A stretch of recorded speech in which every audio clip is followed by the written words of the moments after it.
Oui, bonjour à tous. Bonjour à tous les éléments. C'est All Black Modo depuis sa position. Voilà. Hier, j'ai vu que Oumar Diakité, il avait été recasé et tout avec l'équipe réserve. Voilà. Pour qu'il affûte encore ses armes.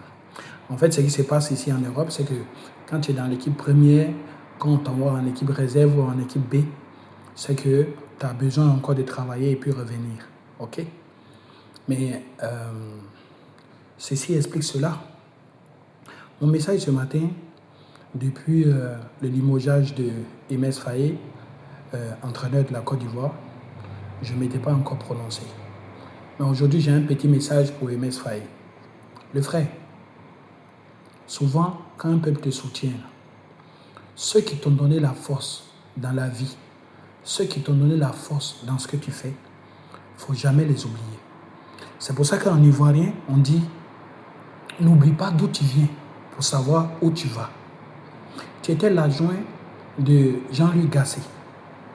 Et tout le monde disait à l'époque que le monsieur avait composé son équipe, le monsieur avait sélectionné son équipe et que c'était déjà fait.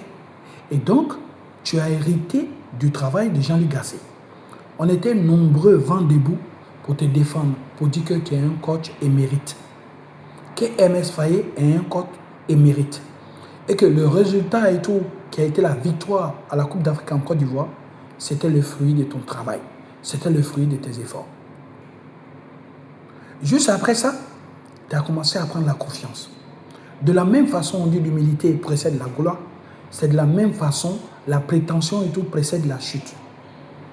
Il y avait un gars que je ne connais pas son nom, qui était préparateur physique de l'ASEC. Donc, pour pallier à l'absence de Jean-Louis Gasset, à toutes les difficultés qu'on a connues, il est venu pour renforcer l'équipe de Côte d'Ivoire. Ce préparateur physique-là, une fois la CAN passée, il a été bras. Tu as été chercher maintenant et toute ton équipe. Tu t'es senti, n'est-ce pas, obtenir et tout beaucoup de galons. Genre en général 5 étoiles. À partir de là, toutes les conférences de presse où les gens te posaient des questions sur tes choix tactiques, où les gens te posaient des questions sur les résultats de la Côte d'Ivoire, tu disais aux gens, passez d'abord vos diplômes d'entraîneur et après on parle. Leçon de vie. Dans la vie, là, il faut savoir parler aux gens. Dans la vie, là, tout ce qu'on a, tout ce qu'on obtient, notre intelligence, notre sagesse, notre évolution, nos réussites, c'est le fait de Dieu. On ne peut pas snober tout le monde. Et là, tu as qualifié la Côte d'Ivoire pour la Coupe du Monde. On était fiers. Déjà, on a été éliminé et tout à la Coupe d'Afrique. À la Coupe d'Afrique et tout au Maroc. À la Coupe d'Afrique au Maroc, il y a eu la non-sélection de Nicolas Pepe. Et Nicolas Pepe, en bon wesh, les wesh ne gardent pas secret. Nos enfants ici ne gardent pas secret. Il a fait comprendre à tout le monde entier, dans une interview, que tu lui avais certifié que son nom était sur la liste, jusqu'à ce que ce nom-là soit enlevé au dernier moment. Cela veut dire quoi? Cela veut dire qu'il y a un dysfonctionnement. Cela veut dire que tu es juste un entraîneur, tu n'es pas un sélectionneur. Parce qu'un sélectionneur, il sélectionne ceux avec qui il a envie de travailler, ceux avec qui il a envie d'obtenir de meilleurs résultats. Mais après l'interview de Nicolas Pepe, nous avons compris qu'il y avait un anguille sous roche. On a compris qu'il y a quelque chose qui n'allait pas. Mais tu t'es compromis tout seul. Tu t'es compromis tout seul. Lorsque Jean-Louis Gasset part, que tu gagnes la Coupe d'Afrique, tu as le vent en peau, tu es fort, tu as les mains libres. Tu pouvais faire un travail sérieux. Mais au vu des documents qui sortent, au vu des déclarations qui sortent, où tu t'es englué toi-même, où tu t'es embourbé, où ta femme et tout, n'est-ce pas, qui gère les intérêts d'un certain nombre de joueurs, avait des affinités, avait des entrées, avait des connexions et tout avec la fédération ivoirienne, et donc pouvait faire entrer ses pépites, pouvait faire jouer ses joueurs. Au fur et à mesure que tu as mêlé tout ce qui est conjugal et tout à ton travail, le résultat, il est là. Tu es jeune, femme là. Si tu as mélangé femme à ton travail, tu vas avoir beaucoup de difficultés. Si tu as mélangé la famille à ton travail, tu vas avoir beaucoup de difficultés. Tous ceux qui sont devenus des grands hommes sur cette terre, c'est les gens qui ont été rigoureux dans leur travail, qui ont pu faire la séparation entre leur travail et tout ce qui est vie conjugale, qui ont pu faire la séparation entre leur travail et les amitiés, qui ont pu faire la séparation entre leur travail et tout ce qui est fraternité. Aujourd'hui, tu payes le résultat cash. Voilà. Tu payes le résultat cash. J'espère pour toi que tu vas tirer les vraies conclusions, que tu vas comprendre où ça n'a pas marché, où tu as merdé, où tu n'as pas merdé. Mais moi, ce que je retiens, c'est que tu as été porté comme entraîneur de la Côte d'Ivoire parce qu'à un moment donné, il y avait un vent nouveau qui soufflait en Afrique.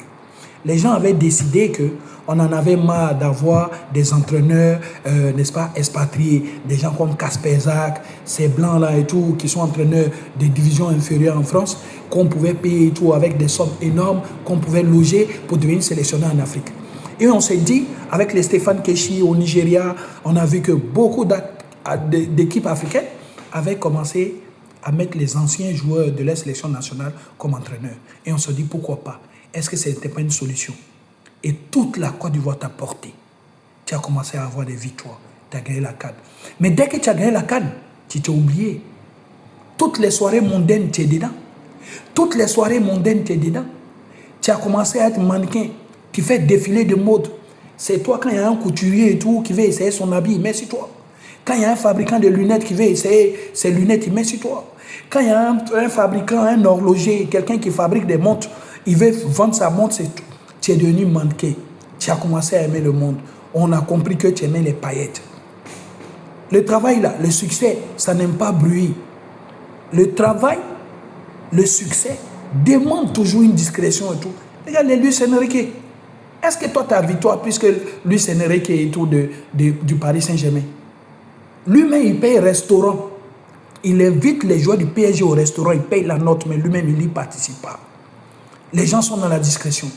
À l'entraînement, le gars, il arrive et tout à vélo. Les gens se cachent pour vivre. Parce qu'une fois, tu rentres dans tout ce qui est strass, tout ce qui est paillettes et tout, tu n'es pas concentré. En tout cas, mon conseil aujourd'hui, c'est de te dire simplement que, en temps normal, si ton attitude était restée normale, que tu avais continué dans la modestie et le respect pour le peuple ivoirien n'aurait pas permis aussi facilement à Idriss Diallo de t'évincer, de t'éjecter.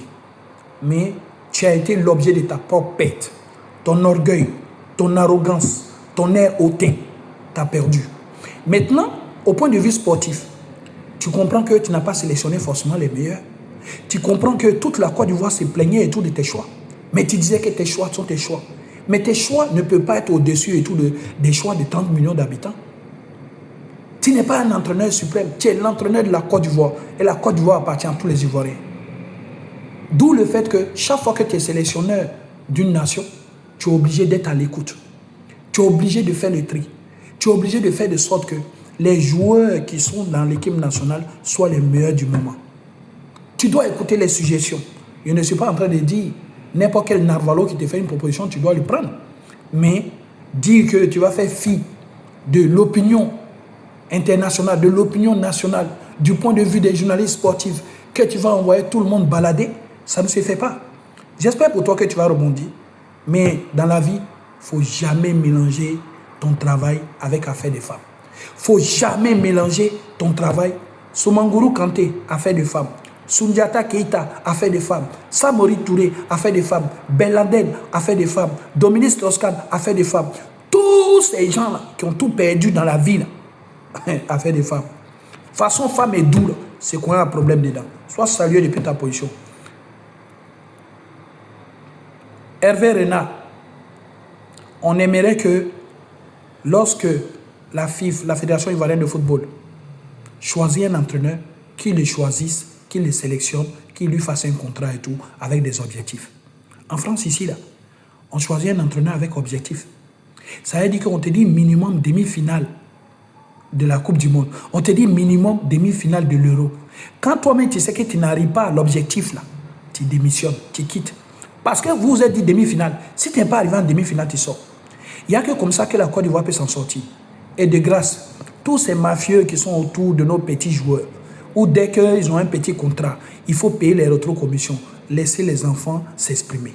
De grâce. Laissez aussi les sélectionneurs choisir les meilleurs du moment. Chères femmes, restez loin de notre football. Voilà. Restez loin de notre football. Soyez salués depuis vos positions.